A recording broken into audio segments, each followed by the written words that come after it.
छोड़कर अब सहारे को, भरोसा खुद पे कर लिया मैंने, दम तोड़ चुकी थी मुझमें कहीं, उस उम्मीद को फिर से जिंदा कर लिया मैंने। दोस्तों, जिस उम्मीद को लेकर आप इस क्लास में आए हैं, कसम महादेव की, आपकी उम्मीद को मैं कम नहीं होने दूंगा। दोस्तों, पूरे शिद्दत के साथ इस क्लास को देखना।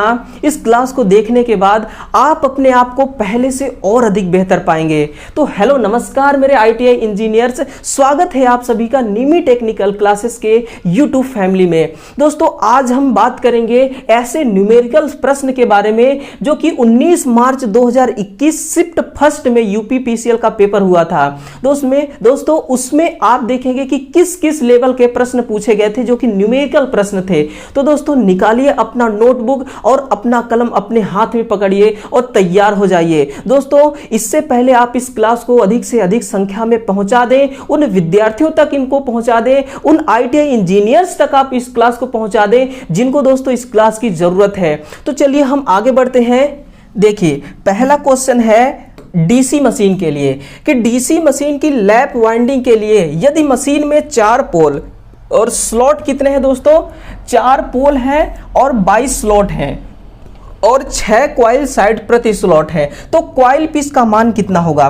दोस्तों, कॉइल पिच के लिए एक ही फॉर्मूला होता है। देखिए, जो कॉइल पिच होती है ना, इसके लिए एक फॉर्मूला होती है कॉइल पिच।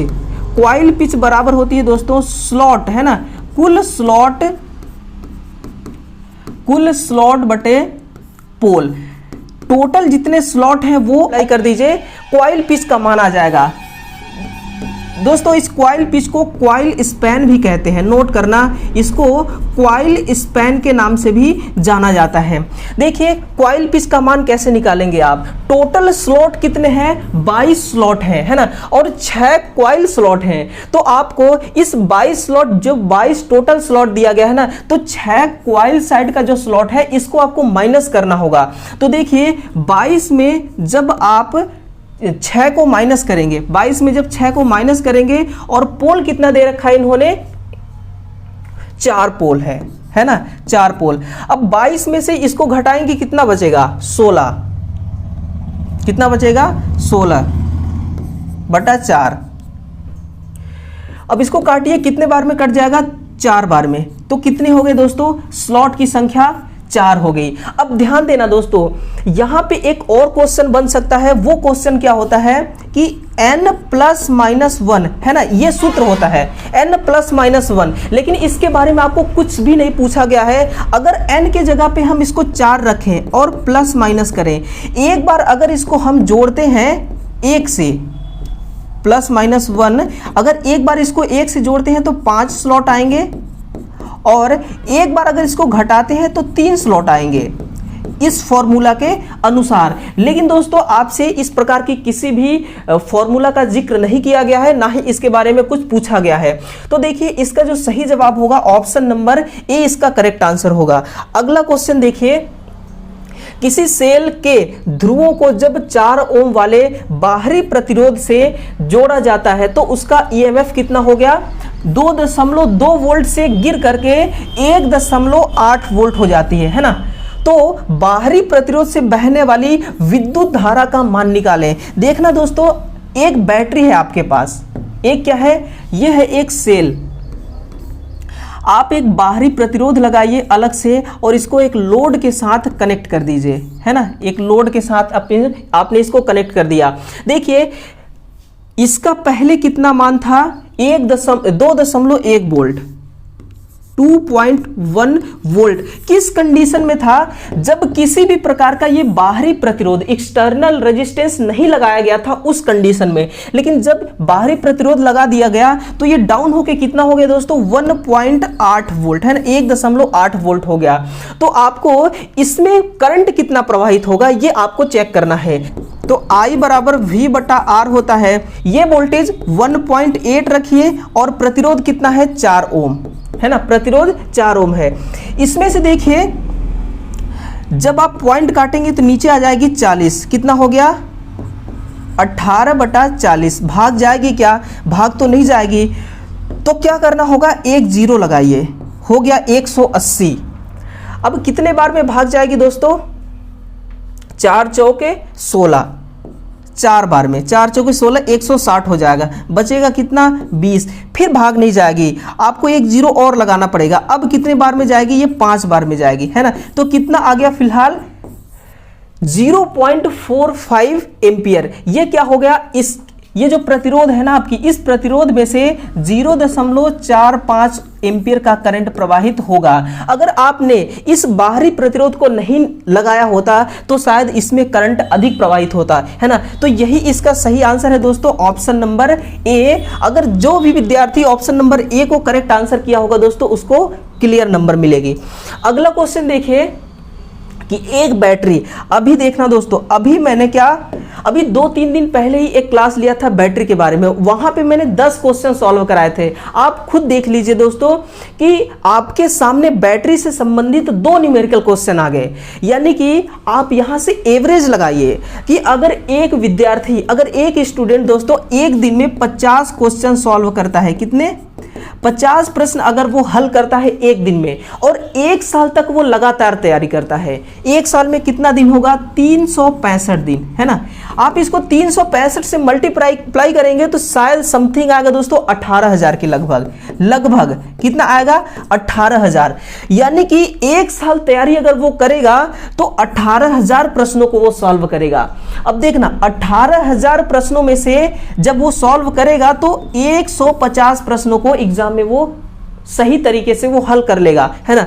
तो दोस्तों आप देखना कि 365 दिन 18,000 प्रश्नों को जब वो सॉल्व करेगा तो केवल 150 प्रश्नों को एग्जाम में सही सही आंसर दे सकता है। लेकिन दोस्तों हमने एक ही वीडियो में, एक ही क्लास में हमने केवल 10 प्रश्न सॉल्व कराए और उनमें से 2 प्रश्न आ गए। तो कितना इंपॉर्टेंट है न्यूमेरिकल क्वेश्चन, ये आपको समझ आ गया होगा।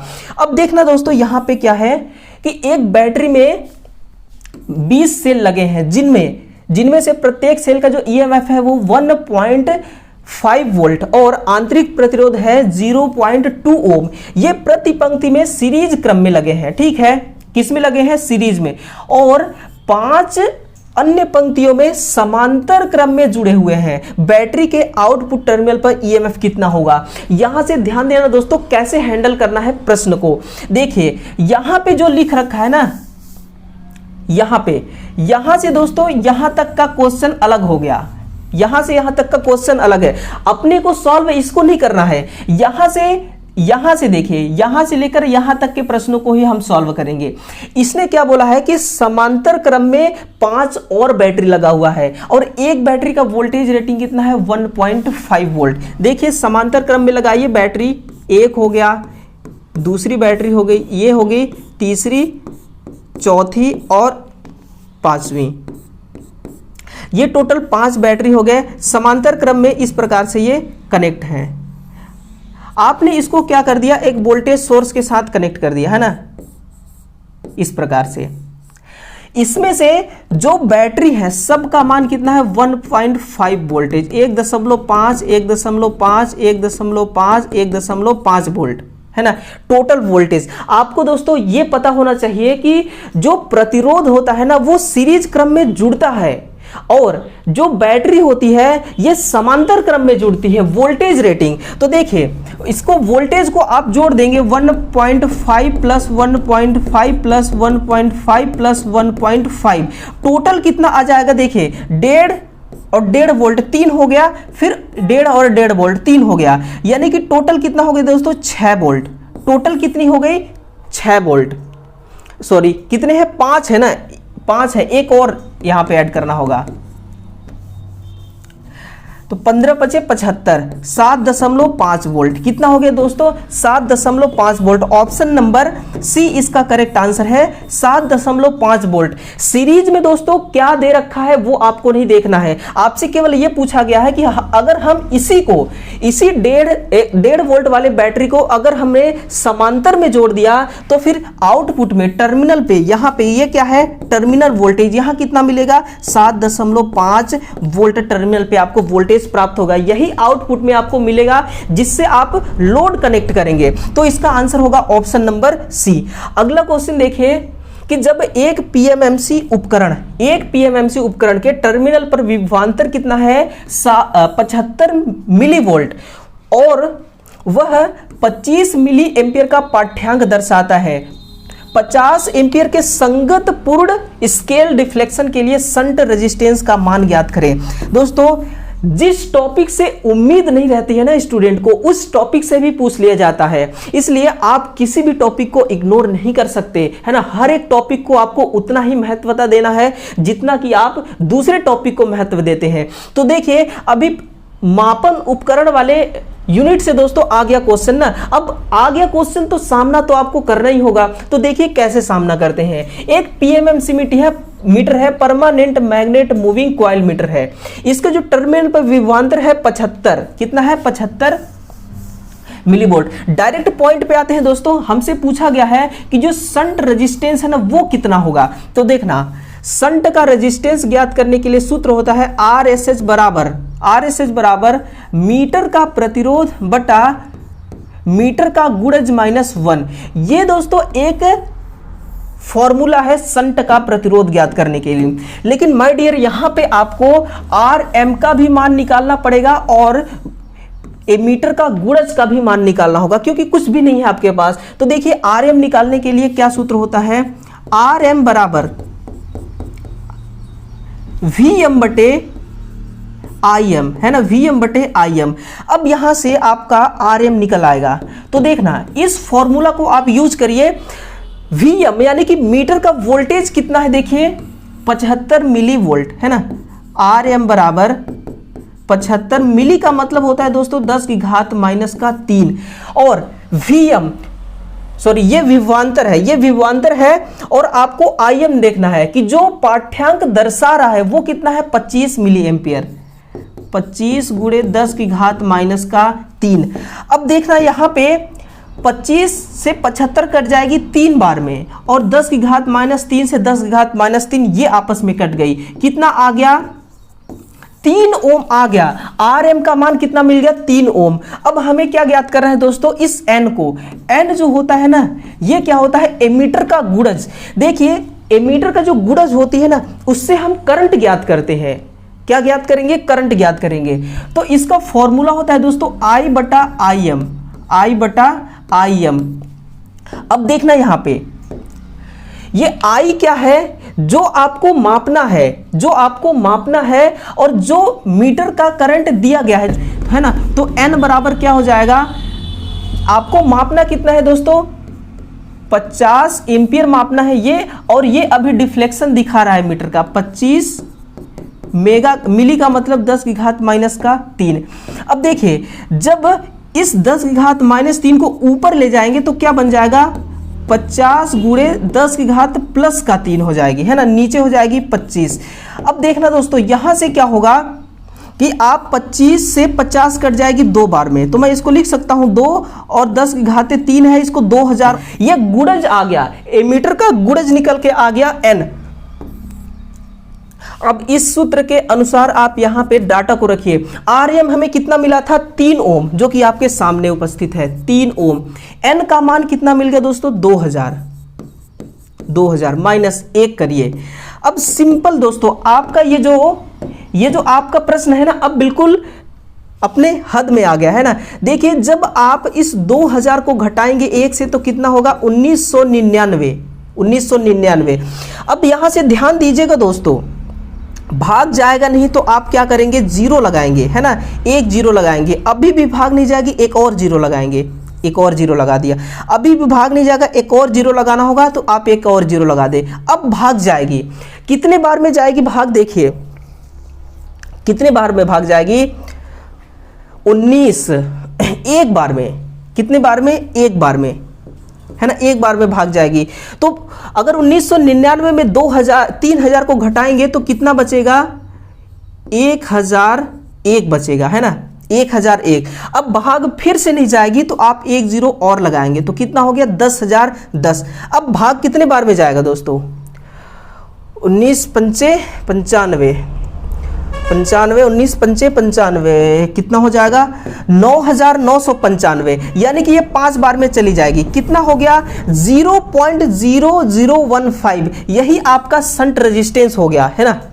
लेकिन ऑप्शन सारे मिली एम्पियर में है, तो आप क्या करेंगे, इसको मिली एम्पियर में कैसे कन्वर्ट करेंगे, 1.5 मिली एम्पियर ये हो जाएगी। कितना हो जाएगा, 1.5 मिली एम्पियर। मिली एम्पियर का मतलब होता है दोस्तों 10 की घात -3, है ना, यानी कि 0.003 हो जाएगी। इसका मान कितना होगा, 0.003। तो इस प्रकार से 1.5 मिली एम्पियर, ऑप्शन नंबर जो इसका डी है ना, ये सही होगा। तो इस प्रकार से इसका करेक्ट आंसर ये होगा।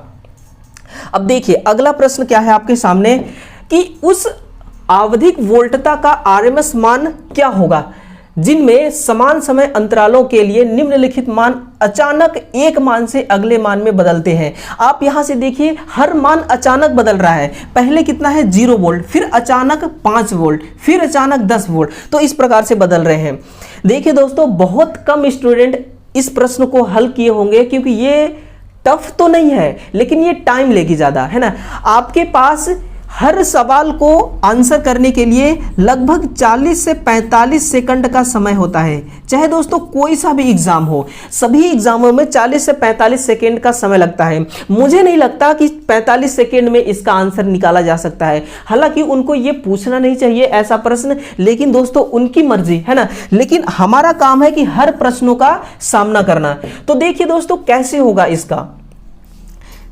अगर दोस्तों देखिए अगर ये डायरेक्ट ना बढ़ता तो जो इसका वेव फॉर्म बनती ना, जो इसका वेव फॉर्म बनता वो इस प्रकार से बनता, इस प्रकार से। लेकिन ये डायरेक्ट नहीं बढ़ रहा है, ये कैसे बढ़ रहा है, मतलब ये अचानक बढ़ रहा है। ये एक एक स्टेप करके नहीं बढ़ रहा है। जब एक स्टेप करके बढ़े तो साइन वेव इस प्रकार से बनेगा, और जब अचानक बढ़ेगा तो फिर देखिए कैसे साइन वेव बनेगी। ये क्या है, आपका समय है, ये है समय, टाइम। अब यहां से देखना दोस्तों, इसने क्या बोला, पहले 0 वोल्ट है, टाइम कितना था स्टार्टिंग में 0, तो वोल्टेज का मान भी कितना था 0, है ना, 0। फिर कितना बढ़ा 5 वोल्ट, तो 5 वोल्ट यहां तक बढ़ गई। अब 5 वोल्ट के बाद अचानक 10 वोल्ट बढ़ता है। कितना बढ़ता है, अचानक 10 वोल्ट। तो आप इसको 10 वोल्ट और बढ़ा दीजिए। फिर ये बढ़ता है दोस्तों 20 वोल्ट, फिर इसको 20 वोल्ट बढ़ाइए।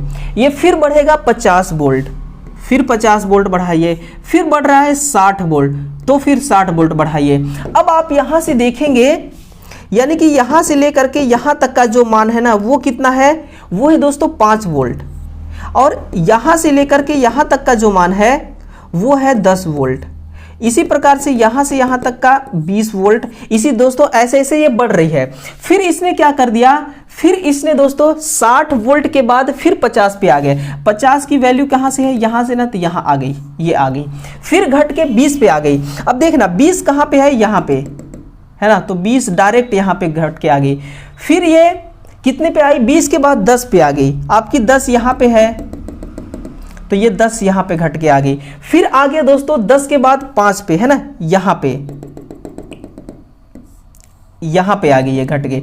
अब फाइनली ये क्या करता है, 0 पे आ जाती है। और 0 के बाद भी देखिए निगेटिव में, यानी कि ये साइन वेव का कौन सा क्षेत्र है, ये पॉजिटिव क्षेत्र है। और टाइम के नीचे वाला ये निगेटिव क्षेत्र है, ध्यान देना। तो निगेटिव में भी बढ़ रहे हैं, -5 वोल्ट, है ना, माइनस का कितना बढ़ रहा है, 5 वोल्ट। ये माइनस का 5 वोल्ट है। फिर देखिए इसके बाद भी बढ़ रहा है माइनस का 10 वोल्ट, माइनस का 10 वोल्ट, है ना। इस प्रकार से ये आगे बढ़ रही है। आगे का कोई डेटा नहीं है अपने पास, तो इस प्रकार से है। आपको इसमें दोस्तों वोल्टेज ज्ञात करना है, क्योंकि वोल्टेज के बारे में पूछ रखा है। तो आप वोल्टेज कैसे ज्ञात करेंगे वो देखिए।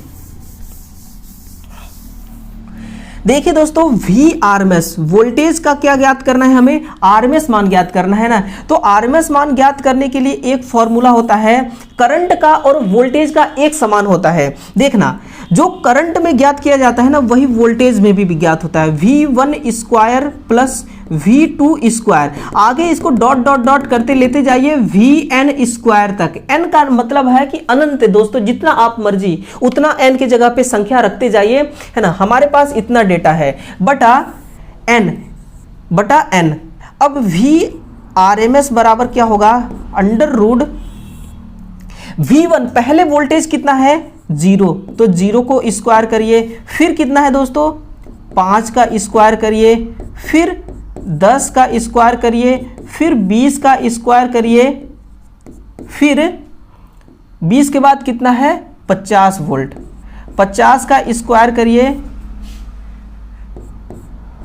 फिर प्लस में करिए दोस्तों 60 का स्क्वायर, है ना, प्लस 60 का स्क्वायर, फिर कितना पड़ रहा है प्लस 50 का स्क्वायर, और इसके बाद 20 का, 10 का 5 का, 20 का स्क्वायर प्लस 10 का स्क्वायर प्लस 5 का स्क्वायर। अब देखिए दोस्तों, ये एक लाइन में कवर नहीं हुआ, इसलिए मैंने 2-3 लाइन का इस्तेमाल कर दिया। देखिए बट्टे में आप कितना रखेंगे, जितना ये संख्या होगा, कितनी संख्या 1 2 3 4 5 6 7 8 9 10, तो आप बीच बटे में 10 वोल्ट रखेंगे। आप इसको दोस्तों सॉल्व करिए, आप इसको जब सॉल्व करेंगे तो कितना होगा, 0 का 0 से स्क्वायर करेंगे तो 0 ही आएगा, फिर आएगा 25, पूरा डिटेल समझाता हूं दोस्तों, फिर आएगा 10 का वर्ग 100, फिर आएगा 20 का वर्ग 400, इसके बाद आएगी 50 का वर्ग 2500 प्लस 2500 प्लस 60 का वर्ग आएगा 3600 प्लस 50 का आएगा फिर से 2500, इसके बाद 20 का आएगा दोस्तों 400 प्लस 10 का आएगा 100 प्लस 5 का आएगा वर्ग 25, है ना। आप जब इसको पूरा जोड़ेंगे, मैंने पहले से ही जोड़ लिया दोस्तों, जब आप इसको पूरा जोड़ेंगे तो ये कितना आता है 9650, कितना आता है 9650 वोल्ट। आप इसको 10 से भाग दीजिए, जब भाग देंगे ना दोस्तों तो ये कितना आएगा, लगभग में आता है 31 वोल्ट। करेक्ट आंसर नहीं आता, लगभग में आता है 31 वोल्ट, और यही इसका सही उत्तर होगा, ऑप्शन नंबर ए। तो देखिए कितना टाइम लगा, 45 सेकेंड से तो अधिक टाइम लग गया होगा, क्योंकि दोस्तों 45 सेकेंड ही आपके पास है, और 45 अगर आपने इस क्वेश्चन का जो टाइम है, मतलब कि दूसरे क्वेश्चन का टाइम अगर इसी क्वेश्चन में आप लगा देंगे तो जो दूसरा वाला आपके सामने क्वेश्चन आएगा उसके लिए टाइम कहां से मिलेगी। इसलिए आपको मिनिमम टाइम दोस्तों 40 से 45 सेकेंड का होता है, और इसी इतने ही सेकेंड में दोस्तों आपको तीर चलाना होता है। तो चलिए अगला क्वेश्चन देखिए, क्वेश्चन नंबर 6 की एक एकल फेज परिणामित्र जिसकी क्षमता है 25 केवीए 2200 से लेकर के 220 वोल्टेज पे ये स्टेप डाउन कर रही है। ये कौन सी ट्रांसफार्मर है, स्टेप डाउन ट्रांसफार्मर, और फ्रीक्वेंसी का मान है 50 हर्ट्ज। तो द्वितीयक वाइंडिंग में करंट का मान आपको निकालना है कि करंट कितनी होगी। ध्यान देना दोस्तों, करंट का मान निकालने के लिए दो फॉर्मूला होता है, I बराबर P बटा V और I बराबर V बटे R। आपको यहां से देखना है कि कौन सा फॉर्मूला सटीक बैठ रहा है। तो देखिए वोल्टेज तो अपने पास मिल जाएगा लेकिन रेजिस्टेंस नहीं मिलेगा, है ना। इसलिए दोस्तों ट्रांसफार्मर में जो रेजिस्टेंस का रोल होता है ना वो अनंत माना जाता है। इसलिए दोस्तों कभी भी ये पूछा नहीं जाता ट्रांसफार्मर में, आपने कभी ऐसा कोई सा भी आपने क्वेश्चन नहीं हल किया होगा जिसमें ट्रांसफार्मर में प्रतिरोध पूछा होगा, है ना। तो यही सूत्र आपको लगाना है। तो देखिए आप अगर द्वितीयक वाइंडिंग का करंट ज्ञात करेंगे तो वोल्टेज भी द्वितीयक वाइंडिंग का ही लगाना है। अगर प्राथमिक वाइंडिंग का वोल्टेज ज्ञात करेंगे तो प्राथमिक वाइंडिंग का करंट ज्ञात करेंगे तो प्राथमिक वाइंडिंग वाली वोल्टेज। तो हमें दोस्तों द्वितीयक वाइंडिंग का पूछा है। देखिए I बराबर P बटा V। I बराबर P कितना है 25 kVA, किलो का मतलब होगा 1000, और वोल्टेज सेकेंडरी कितना है 220 वोल्ट। आप इसको गुणा करिए, देखिए कितना आंसर आएगा। 1 0 से ये 1 0 कट जाएगी, भाग कितने बार जाएगा, एक बार जाएगी, है ना। 22 एक कम 22, बचेगा कितना 3। इस जीरो को काट के यहां ले आइए, हो जाएगा 30। अब एक बार और भाग जाएगी। अब इसको 22 से काटेंगे तो कितने बार जाएगी भाग, एक बार, बचेगा 8। ये जीरो ऊपर जाएगी तो हो जाएगी कितना 80, है ना। अब कितने बार दोस्तों ये भाग जाएगी, 3 बार। कितने बार, 3 बार, है ना, 3 बार भाग जाएगी। 22 72, फिर बचेगा, हाँ 3 बार ही भाग जाएगी, यानी कि 113। अब देखिए ऑप्शन में 113 ऑप्शन एक ही है आपके पास, 113 का एक ही ऑप्शन है, दूसरा कोई ऑप्शन भी नहीं है तो 110 का ऑप्शन, क्योंकि आपको एक लिमिटेड टाइम मिलेगा और उसी लिमिटेड टाइम में दोस्तों आपको प्रश्नों को हल भी करना है। तो देखिए अगर आपको शुरू का जो पॉइंट मिल रहा है ना, आप उससे मिलान कर लें। अगर आपका आंसर मिल रहा है किसी ऑप्शन से, किसी एक ऑप्शन से, तो आप उसी को करेक्ट आंसर मान के आगे निकले। अगर आपको ऐसा लग रहा है कि 113 शुरू में और भी ऑप्शन में है तो आपको पूरा आंसर करना होगा, है ना। तो ऑप्शन नंबर दोस्तों डी इसका सही उत्तर होगा। नेक्स्ट क्वेश्चन है कि एक 220 वोल्ट 6 पोल 50 हर्ट्ज सिंगल वाइंडिंग एकल फेज मोटर में 97% तुल्यकालिक गति से चल रही है, सर्पण स्लिप का मान क्या होगा। देखिए स्लिप ज्ञात करने के लिए क्या होती है, S बराबर synchronous speed minus rotor speed, है ना। NR क्या है, रोटर की स्पीड। तो S बराबर कितना हो जाएगा, हमारे पास सिंक्रोनस स्पीड है नहीं, ना ही रोटर स्पीड है, स्लिप है रोटर की, वो ज्ञात करना है। तो देखिए सिंक्रोनस स्पीड ज्ञात करने के लिए फॉर्मूला होगा 120 गुणे सप्लाई फ्रीक्वेंसी बटा P, है ना। इसी फॉर्मूला का आप इस्तेमाल करिए और स्लिप सिंक्रोनस स्पीड निकालिए। 120 गुणे सप्लाई फ्रीक्वेंसी इन्होंने दे रखा है 50 हर्ट्ज बटा पोल कितना है 6, आप इसको भाग देंगे तो आ जाएगा 1000। कितना आ गया आरपीएम, 1000 आरपीएम आ गया। अब रोटर स्पीड है, रोटर स्पीड इन्होंने क्या बोल रहा है कि जो प्रेरण मोटर है ना वो 97% तुल्यकालिक गति से चल रही है। जो मोटर की स्पीड बताई जा रही है वो कितना है, 97%। ध्यान रखना दोस्तों कि जो मोटर की स्पीड है ना वो रोटर की स्पीड को ही मोटर की स्पीड मानी जाती है। तो 97%, 1000 का 97% कितना हो जाएगा, 970 आरपीएम, 970 आरपीएम। अब देखना यहां से आप सिंक्रोनस स्पीड रखिए कितना है 1000 माइनस रोटर स्पीड 970। देखिए दोस्तों कितना आ रहा है अंतर, 30 आरपीएम का, 30 आरपीएम का। देखिए सर्पण स्लिप का मान आपको ज्ञात करना है ना, तो इस 30 को आपको 100 से भाग देना होगा। किससे, 100 से भाग दीजिए, 1 0 से 1 0 कट जाएगी, 0.3 आ गया। स्लिप का मान कितना आ गया, 0.3। यही आपका सही आंसर होगा, ऑप्शन नंबर ए। दोस्तों चुटकियों में ऐसे क्वेश्चन को आपको हल करना है, टाइम को बिल्कुल दोस्तों ध्यान में रखते हुए, है ना। किसी 3 फेज 50 हर्ट्ज प्रेरण मोटर में 3 पोल है, यह 20% की सर्पण पर प्रचालित होता है, रोटर की आवृत्ति क्या होगी। बहुत ही सिंपल क्वेश्चन है दोस्तों, इसका मैं थ्योरी भी आपको बताऊंगा कि कैसे कैसे इसकी जो फ्रीक्वेंसी है वो सिंक्रोनस स्पीड पर डिपेंड करती है या नहीं करती।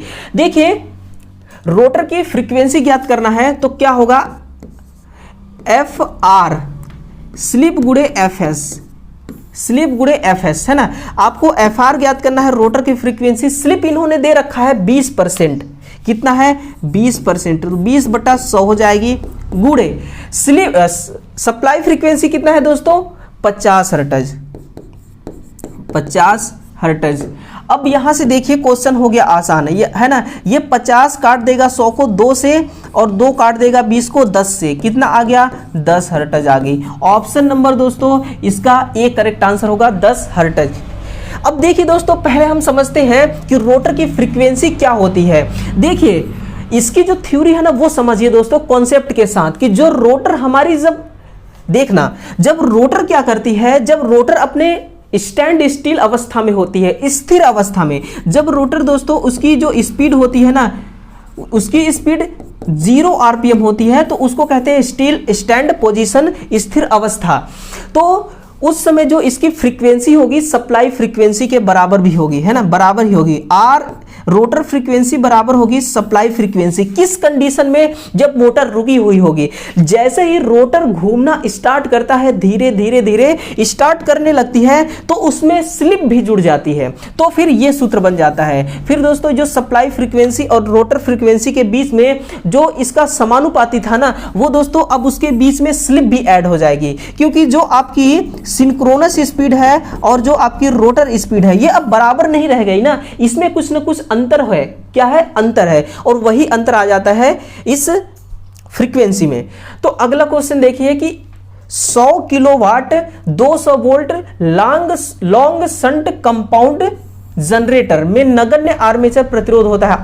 आपूर्ति वर्तमान का मूल्य क्या होगा। दोस्तों वर्तमान का मतलब क्या है, करंट। ये एक निमी लैंग्वेज है करंट का। क्लियर।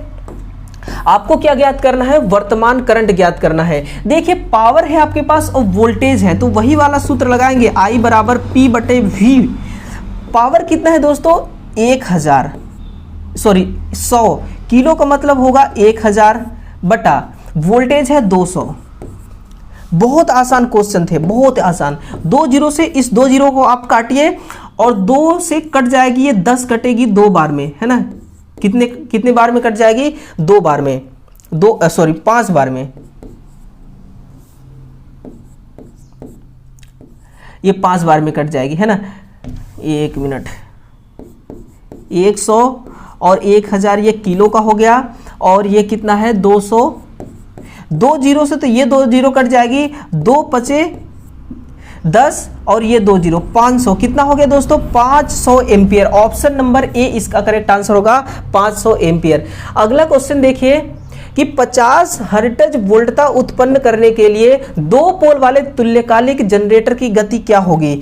2 पोल के लिए दोस्तों 3000 आरपीएम होता है ना। ऑप्शन नंबर इसका बी करेक्ट होगा। देखिए सिंक्रोनस स्पीड बराबर 120 गुणे 50, सप्लाई फ्रीक्वेंसी है 50, 2 पोल है ना। 12 पंचे 60 हो जाएगी और 2 जीरो और लगाइए, ये हो गया। इसको जब काटेंगे 2 तिहाई 6, 3000 आरपीएम। कितना हो गया, 3000 आरपीएम। यही इसका करेक्ट आंसर है। अब दोस्तों ऐसे प्रश्नों को आपको गूढ़ा गणित नहीं करना है एग्जाम में, आपको मुंह जबानी याद करना है ना, कि 2 अगर पोल है तो कितना होंगे, 4 पोल होंगे मोटर में तो कितना आरपीएम होगी। ये चीज आपको पहले से ही फिक्स करके ये डेटा रखना है।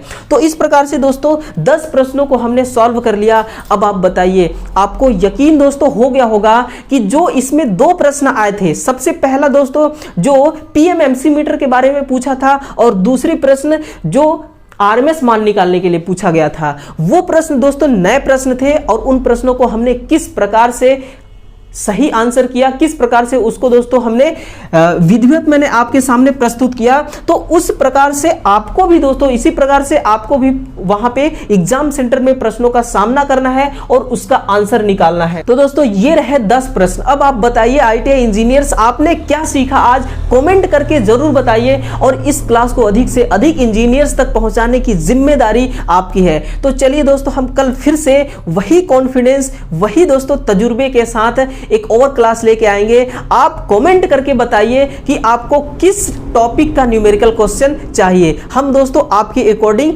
जरूर क्लास लेंगे। तो चलिए दोस्तों आप सभी का दोबारा हार्दिक स्वागत है। हम कल सुबह फिर से 7 बजे मिलते हैं। तब तक के लिए सभी आईटीआई विद्यार्थियों का मेरा बहुत बहुत धन्यवाद। Thank you.